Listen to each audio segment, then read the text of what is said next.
Friends, we are back with another vlog. तो अभी जो है रात हो चुकी है और चांद नज़र आ गया। तो मैंने सुना था कि जब चांद नज़र आ जाए तो आपने सूरत फतह पढ़नी है 3 दफ़ा या 1 दफ़ा, आप रोज़ी में बरकत होगी। तो इस वजह से मैं 1 दफ़ा पढ़ने लगी हूँ। अगर आप चाहें तो आप 3 दफ़ा पढ़ सकते हैं, 1 दफ़ा पढ़ सकते हैं। मैं वैसे 1 दफ़ा पढ़ूंगी।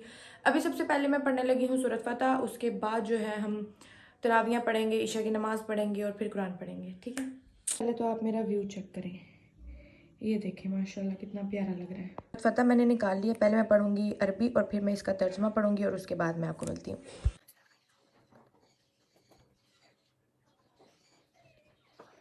सूरत मैंने पढ़ लिया। अब हम तर्जमा पढ़ते हैं। पिछले गुनाह बख्श दे और तुम पर अपनी रहमत पूरी कर दे और तुम्हें सीधे रास्ते चलाए। सूरत पढ़ ली है और तर्जमे के साथ भी पढ़ ली है। अब मैं पढ़ने लगी हूँ नमाज और नमाज के बाद पढ़ूंगी मैं तरावियाँ। और मैं भूल गई हुई थी कि जो है वितर से पहले हम तरावियाँ पढ़ते हैं, फिर हम वितर पढ़ते हैं। तो वो भी अभी मेरी एक फ्रेंड से बात हो रही थी, अचानक उसने मुझे कहा कि हाँ पहले वितर पढ़ लेंगे फिर तरावी। तो मैंने कहा ओ थैंक गॉड कि तुमने मुझे बता दिया, मुझे याद आ गया, मैं तो भूल गई थी।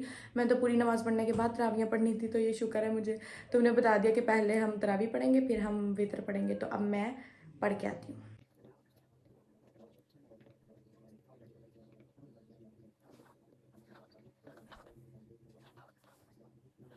ओके गाइस, मैंने नमाज भी पढ़ ली, तरावी भी पढ़ ली और कुरान पाक भी पढ़ लिया माशाल्लाह। मैंने पहला सपारा पढ़ लिया है तर्जमे के साथ। इस दफ़ा मैंने हर दफ़ा कुरान पढ़ती हूँ, 1 दफ़ा पढ़ती हूँ या 2 दफ़ा पढ़ती हूँ। इस तरह पढ़ती हूँ कि सिर्फ अरबी पढ़ती हूँ, बट इस दफ़ा मैंने सोचा है कि मैं तर्जमे के साथ पढ़ूँगी। पहले सपारा पढ़ूँगी फिर उसका पूरा तर्जमा पढ़ूँगी और बस इंशाल्लाह ऐसे ही पढ़ूँगी। तो देखें कोई अपने आप को बहुत ही प्यारे तरीके से साफ़ कर रहा है। हेलो, रोज़ा रखेंगी आप? सुबह नमाज़ पढ़ी है आपने उठ के? पढ़िए नमाज। तो सहरी हमने कर ली है और मुझे अब बहुत ज़्यादा नींद आ रही है। टाइम हो रहा है 4:40 और अजान बिल्कुल होने लगी है। और उसके बाद मैं नमाज़ पढ़ूंगी।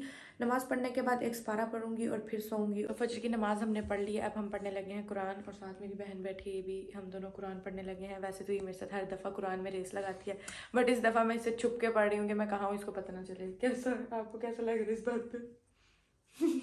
चलिए अब हम कुरान पढ़ने लगे। Bye bye. हेलो गाइस, मैं 3 बजे उठ गई थी और फिर मैंने ज़ोहर पढ़ी, कुरान पढ़ा, फिर असर पढ़ी, फिर कुरान नहीं पढ़ा क्योंकि मेरी कमर में बहुत ज़्यादा दर्द हो रही थी। जब मैं सो के उठी हूँ तभी मेरी कमर में इतनी ज़्यादा दर्द हो रही थी कि मुझसे बोला भी नहीं जा रहा था। पता नहीं क्यों हो रही है बहुत ज़्यादा दर्द।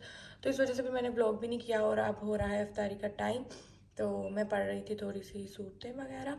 तो मैंने सोचा चलो हल्का सा जो है हम क्लिप बना लेते हैं। और ये बिल्कुल छोटू सा जो है वो मैं व्लॉग लगा दूँगी डे 1 का। बस यहाँ पे इफ्तारी की वो चल रही हैं, क्या क्या बनाएंगे, कैसे बनाएंगे।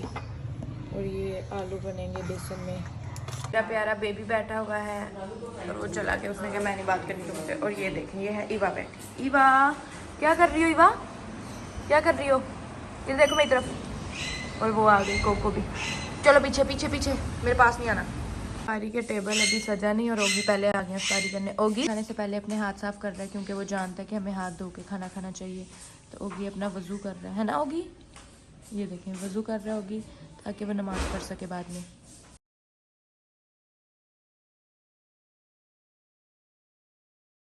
तो आज का व्लॉग मेरा इतना ही था। अफ्तारी मैंने कर ली और अफ्तारी के बाद मुझे इतनी तबीयत ख़राब हुई। मैंने 2 छोटे छोटे जो समोसे बनाते हैं वो मामा ने बनाए थे और वो मैंने खाए। पर उसके बाद मेरी इतनी तबीयत ख़राब हुई कि मेरी स्टमक पेन और मेरी बैक पेन इतनी ज़्यादा हो रही थी कि मुझसे बर्दाश्त नहीं हो रही थी। फिर मैंने दवाई खाई और फिर थोड़ी जब बेहतर हुई तो फिर मैंने इशा वगैरह पढ़ी और उसके बाद मैं सो गई। फिर मैं सो के उठी और अब मैं ये रिकॉर्ड कर रही हूँ। नेक्स्ट सहरी हो गई है, मैंने फजर पढ़ लिया और अब मैं ये रिकॉर्ड कर रही हूँ। वो इस वजह से क्योंकि मेरी तबीयत इतनी ज़्यादा ख़राब थी और मेरे में हिम्मत नहीं थी रिकॉर्ड करने की। तो इसमें इसके दौरान का मैंने कोई क्लिप नहीं बनाया क्योंकि मेरा दिल ही नहीं कर रहा था, क्योंकि मैं बस ऐसे करके पढ़ी थी। अभी भी आप देख सकते हैं कि मेरी आइज़ पे यहाँ पे स्वेलिंग फील हो रही है क्योंकि तबीयत नहीं ठीक। बट आई होप कि आज का रोज़ा मेरा अच्छा गुजरेगा और मेरी तबीयत ठीक रहेगी। बाय।